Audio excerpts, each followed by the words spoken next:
सर्वधर्मान् परित्यज्य मामेकं शरणं Vraj. The miseries of material existence and the most hopeless conditions of life is the best possible opportunity to turn to God. You're listening to Bare Knuckle Bhakti Shorties on the Bhakti Recovery Podcast with Jiva G, coming at you every Monday with a little spiritual something. Goodness gracious, hello. Please forgive me, my friends. Thank you for being patient. I couldn't do a shorty for Monday, which was 2 days ago. I had other bleeding neck responsibilities. Good news I want to share with you all before I tell you about the topic of this shorty. On the weekend, which I usually do my shorties then, I was in Berlin, and we have an apartment. So, in August, we are moving to Berlin, where I may do better service for the community in Berlin, because Berlin is much like any other major city, and there are a lot of addicts, a lot of alcoholics, and a lot of dysfunctional people. So I need to go where my service calls, and that is Berlin. Munich is beautiful. It is not an easy thing for me to do. These beautiful walks, these shorties, this may change because I don't have woods around me, which is really a huge step for me. I've been in Munich for 25 years. Letting go of, the beautiful things I have here. In the name of service, going to Berlin. I would say it is a speedball of emotions. Fellow recovering junkies will understand that. Understand that simile. On one hand, I'm really looking forward to a new chapter, but also very sentimental and slightly attached to the beauty of Bavaria. Bavaria has been also a speedball of emotions. It brings a lot of nature and woods and rivers and mountains. And Berlin is a city of flatland, and around it there's a lot of forest, some forest, but there's really nothing. I can't get in the car and drive down to Italy in 4 hours anymore. I'm not complaining, I'm just sort of sharing with you the changes that are happening outside and inside. It's a letting go process. It's a welcoming change process. And for recovering addicts and alcoholics, boy, that's a hard process. And I'm really actually, I wanted to talk about something totally different, but I'm going to just roll with this at the moment. That inner change, the letting go of attachments, giving it to Krishna, trusting that this is the right move. It's a risky move. I don't know if I'm going to be happy in Berlin. I mean, I'm not right in the middle of like Kreuzberg or something where it's like filthy, dirty, and whatever. But I am in the city. It's a quiet street. I was very fortunate. It's in a building that was built in 1902. It has high ceilings and wood floors. It's super beautiful. I'm happy about that. But I can't just open the door and go out and have woods and the river. These are the things that I'm giving up. Not easily. I do have my daughter in Berlin and my grandson. I can be of use there in supporting her. She's a recovering addict, so that's service as well, even to my own family. She is, will be very soon a single parent, and she's working, and I could support her there.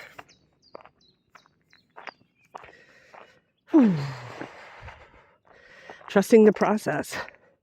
This decision, moving to Berlin, has been a very weighed, thought after, prayed about decision. And I'm looking at it in a very realistic way and trusting in Krishna. And the realistic part of it is, while I'm giving up things, I will be gaining things in Berlin, and the other way around. So I made a decision not based on feelings, which is also like a major decision, not based on my feelings of sentiment, not based on my feelings of attachment, but based on pros and cons, based on service to Krishna and devotees, based on service to recovering alcoholics and addicts and codependents and adult children and whoever else comes to the Bhakti recovery group. So that's the decision that I've made. And it's, quite honestly, it's a bit scary. And let's see what happens. I have to also know that nothing is forever. To remind myself that it's not a big deal. It's a big deal, but it's not really a big deal. And in the huge scope of things, with Krishna at the center, there are no big deals. And I always have to remember, keep Krishna at the center of every decision.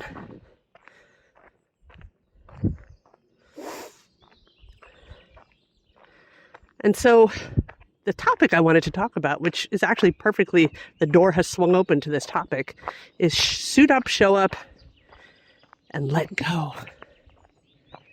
Suit up, show up, and let go. So this situation fits perfect. That's a perfect example of what that looks like. Here I am, understanding, having a very mature, rational decision, moving. But I can't speculate on how that's going to be while I'm there. I know logically certain things, just like as facts, while I'm sharing these beautiful thoughts with you and hearing the beautiful birds in the background, we might hear horns and some traffic the next time. Not the next time, but in August. Let's see. I know that about 15 minutes away, there are quiet places where I can do the shorties, and I can only speculate. So I'm going to show up for the shorties. I'm going to suit up, do what I do, and the rest is up to Krishna, and the rest is only detail. That's where I'm at in that. So that's the door open to showing up for what we need to do and having Krishna decide what those results are. Am I going to be happy there? I don't know. And anyway, what is happiness? What does happiness mean? I mean, we all know what a happiness feeling is. But can't we not switch that happiness in our attitudes upon what that really means? Is it a selfish happiness? Self-serving happiness? Is it spiritual happiness? Is it a happiness watching my grandson grow, supporting that? So it's not about, and that's the thing, it's not about chasing the happiness. It's about making conscious decisions, consciously decide something, weighing out all the realities, and let the rest be up to Krishna. When I'm working my program and doing the things that I should be doing, my point of reference for happiness will shift with the situation if I'm willing. When we're unhappy, it's usually because we're fixated on something and it's not going the way we want to. That makes us unhappy. When we're in self-centered happiness, when we're in self-centered happiness, everything's going the way we want it to go. When we're in Krishna happiness, we're in a place of acceptance and we're flexible. And that's what I aim for. Because life just doesn't go the way I want it to. It just doesn't. Life goes the way life goes. And instead of trying to carpet everything the way I wanted to, I actually could just put the slippers of Krishna that gave me, the slippers. Krishna gave me some slippers. All I got to do is slip them on and walk through the terrain that's there. And it's a lot easier in my experience. There are projects, and I think Dominica, my friend and assistant and partner here in the whole Bhakti recovery back office stuff that you guys don't really get an awareness of. She knows what I'm talking about. When we're trying to move forward in specific things, and the everyone has their position. It's like a chess game, and sometimes we just can't move the queen where we want to move the queen because the other person is in the way, or they have other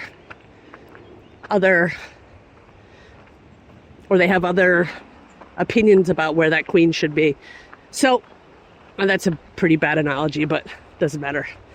I think you know what I mean.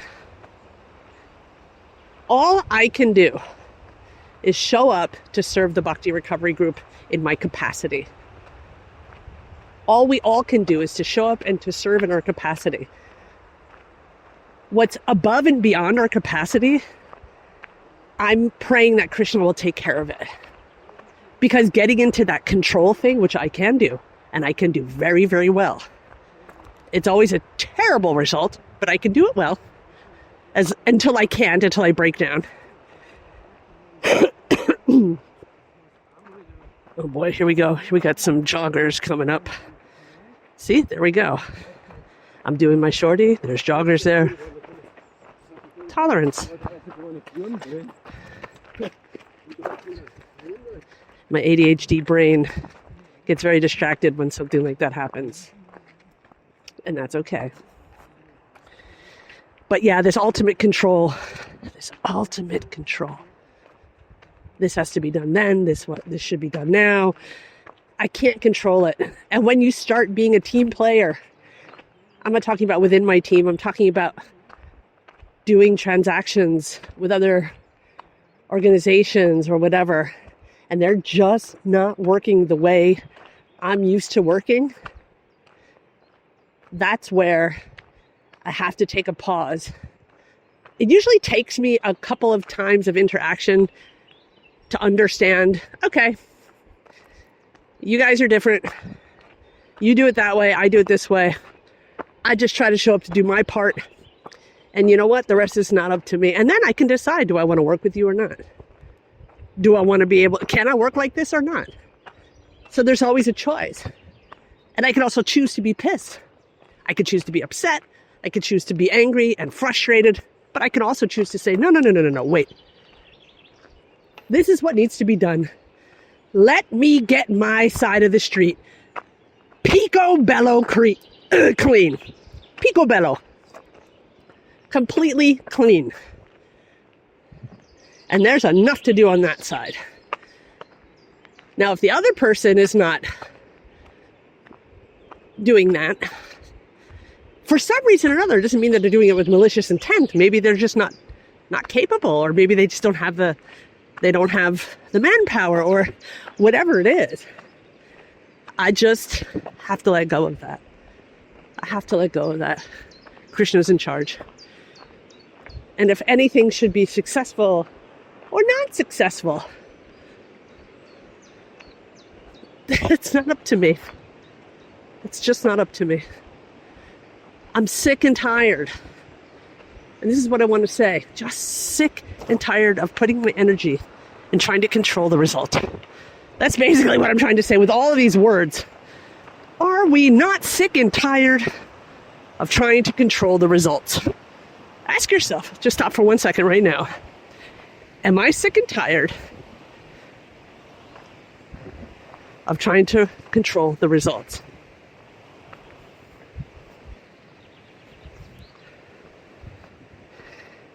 What's your answer? Some of you may need some time to really kind of ponder on that. Some people might not even be aware that they are doing that. And where does my responsibility stop? And even let's go further. Some people are not even in the position, as I wasn't in so many, and sometimes I'm still not, to show up to do my own work, let alone control the results. So the question is, am I willing to show up in any given situation to do my part as a functioning member of Maya? Sorry, I don't want to say that. A functioning member of Maya.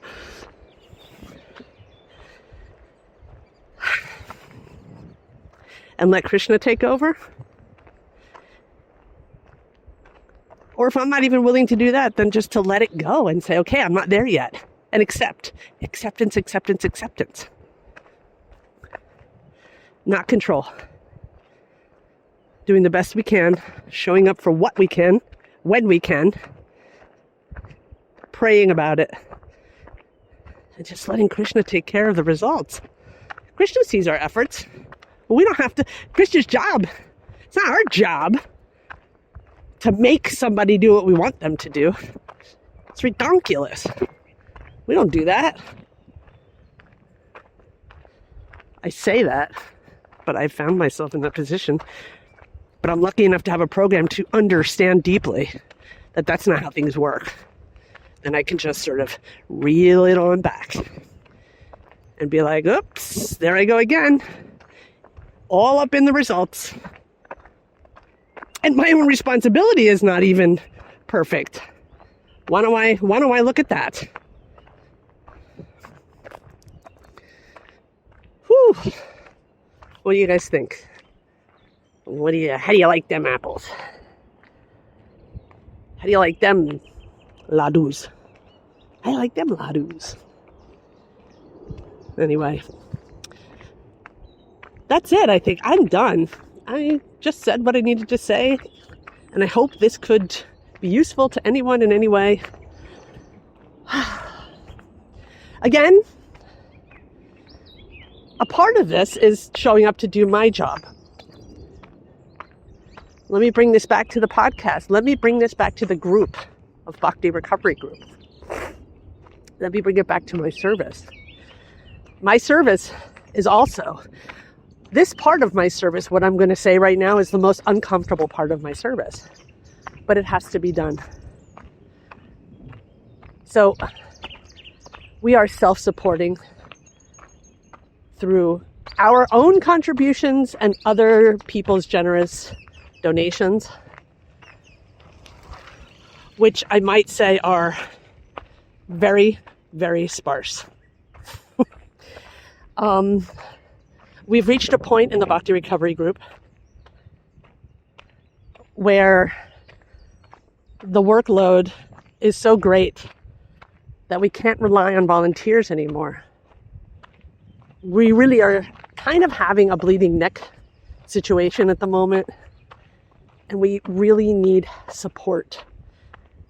Not for my own purpose, but just to serve the group.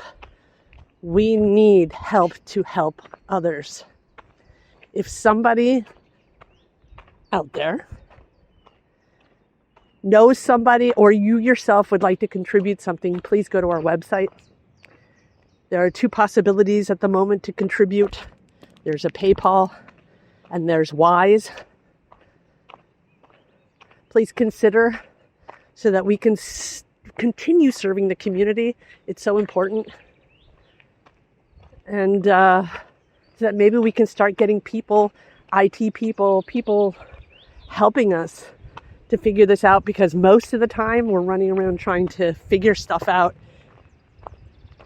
and put tape over bleeding neck problems at the moment. We're a little bit over our heads in resources. So that's my service for the day for the Bhakti Recovery Group, asking people to help us help others.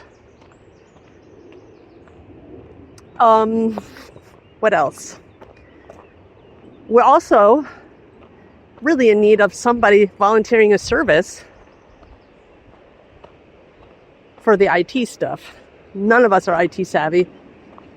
And we're really trying. We're struggling, guys. If anyone out there is listening and has some extra time to volunteer, we are very, very grateful for any bit of IT help that we can get. Just email us either at bhaktirecoverygroup@gmail.com. Yeah, bhaktirecoverygroup@gmail.com. Looking forward to anyone who's IT savvy. All right, my friends, it's an over and out from me. I'm going to continue my walk in solitude, listening to the birds and chanting the holy name. Have a great 24 hours. And I promise you'll get another shorty on Monday. Here I'm holding myself accountable. Haribol. Thanks for listening. I hope you liked the Monday Shorties. Don't forget to check out our full-length episodes on Thursdays. If you like what you heard, spread the word. Peace out. सर्वधर्मान् परित्यज्य मामेकं शरणं व्रज.